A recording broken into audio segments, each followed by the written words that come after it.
is not necessarily whether you're attended. I mean, Pulong will be there, di ba? Kasi member naman siya ng legislature. But generally, if you're a Duterte right now, probably you're looking, you know, behind your back. You're checking out what's going on in your own bailiwick.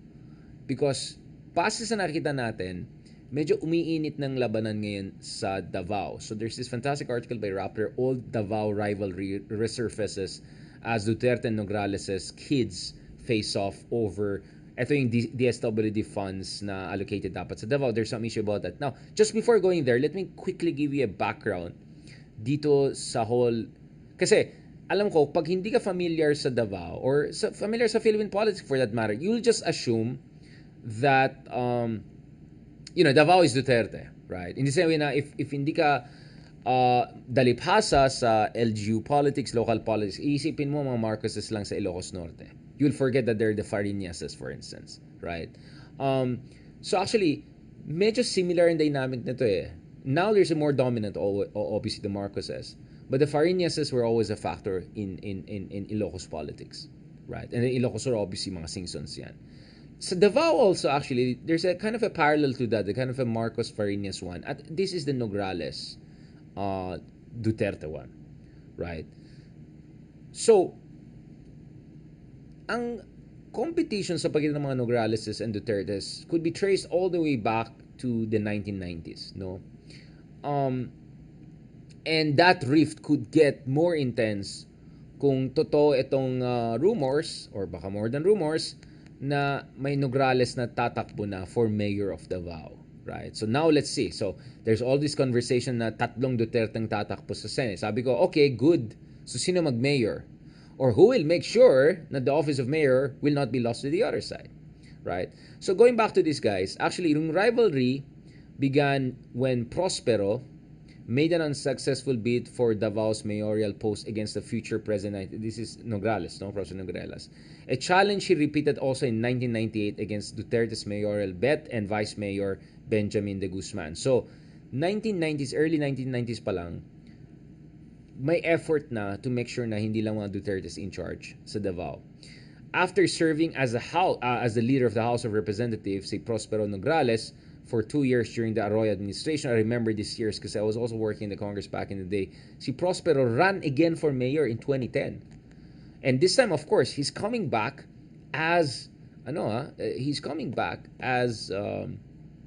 as a Speaker of the House. So meron siyang, I remember very well when Prosper Nograles, he was quite a dominant, authoritative Speaker of the House. You may have disagreements with how he handled things, but from what I understand, he was a pretty astute politician. He could navigate yung political fault lines. He could keep different factions happy.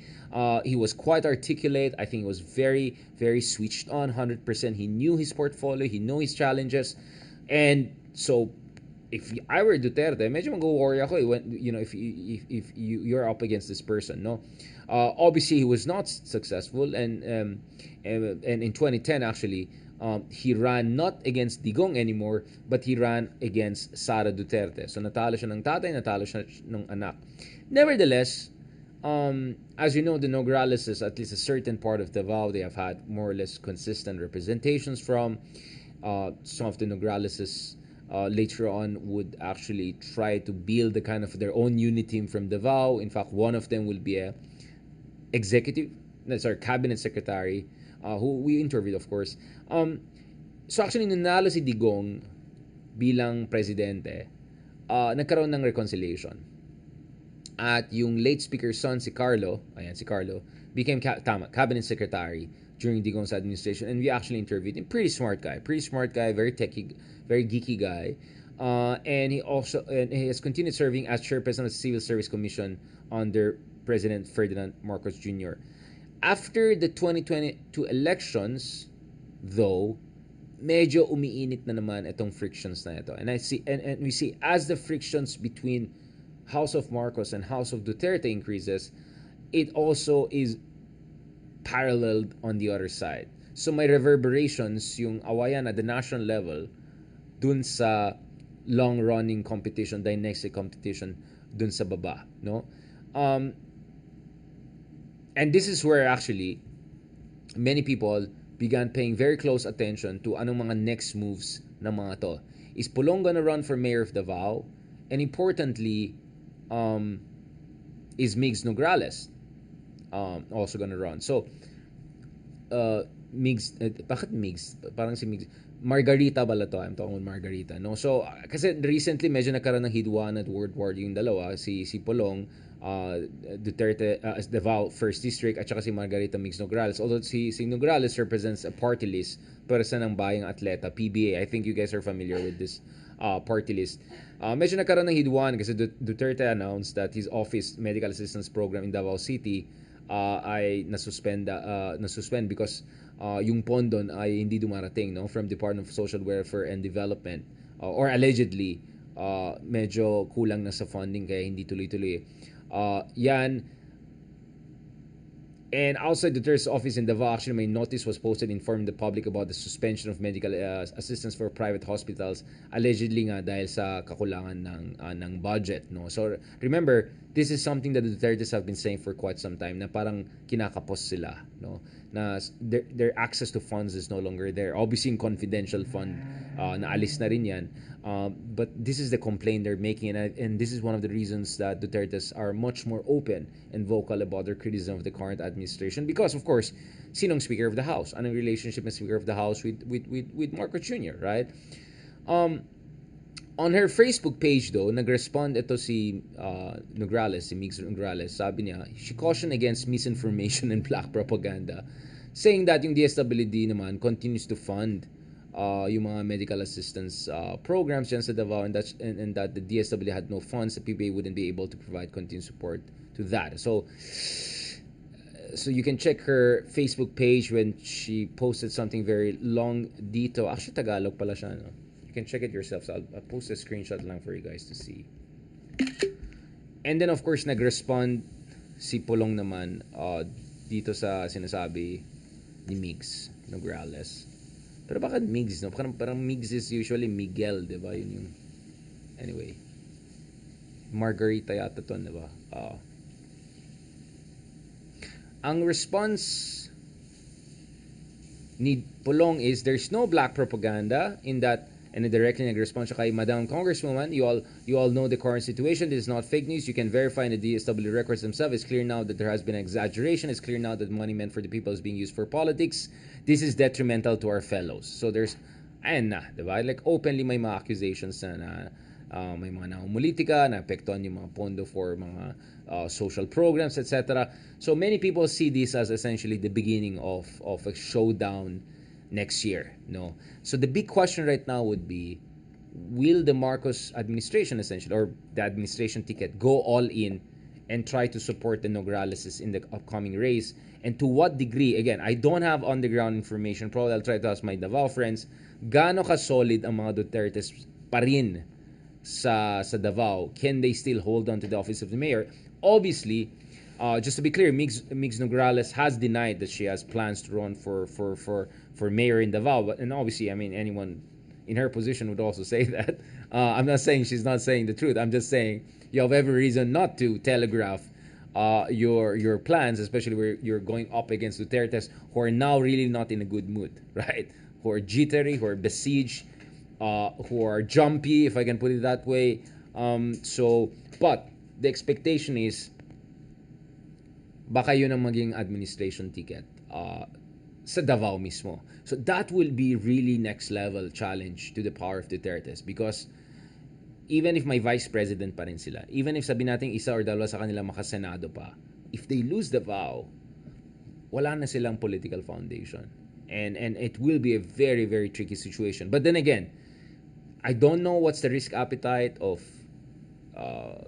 Ms. Nograles, Congressman Nograles. I also don't know the risk appetite of BBM or Speaker of the House if they want to go all in. But that is one option they have, that they don't need to only go or just go after Dutertes at the national level, dun sa issue ng confidential funds, dun sa issue ng gentleman's agreement, and who knows if the ICC issue comes in. But they also have an option of going for the jugular. Now, that raises another scenario. If Nograles takes over Davao, right, the mayor office, and then there's an ICC warrant of arrest, you can imagine, mas implementable yung ICC warrant of arrest if Dutertes are no longer in charge doon sa mga key institutions in Davao. So you can imagine this is a battle for survival also for one side. For one side it's an aggrandizement political move. For another side, it's also a battle of survival. So you could see, siguro the best case scenario for the kalabans of Duterte is make sure manalo mga Nograles, mag-take over sila ng City Hall, and then ICC comes in, and then they're gonna serve that. And then baka mauna pa si Kiboloy or something like that. You can imagine the stakes are really, really high here, right? And things are really getting jumpy and jittery. And let's be honest, very exciting. On that note, thank you very much. Maraming salamat mga kameta. I hope you appreciate and itong mga discussions natin. I believe it's not just speculative. I don't think maritas lang ginagawa natin. I think these are serious scenarios we're looking at. And remember, in politics, it's not only what you do and what you're capable of doing. It's also about your calculation. It's also about the scenarios you're looking at. It's also about risk appetite. So what we're doing dito sa mga meta natin is pinapakita ko sa inyo ano yung mga potential strategic calculation ng each side and what are the pros and cons of each of these moves, no? As of course, I don't pretend to have on-the-ground information on every corner of the country, but obviously Davao politics could become very, very interesting and no longer monolithic. On that note, thank you very much sa lahat ng mga sumusuporta sa atin, nag-follow sa atin. Please continue to support us and follow us.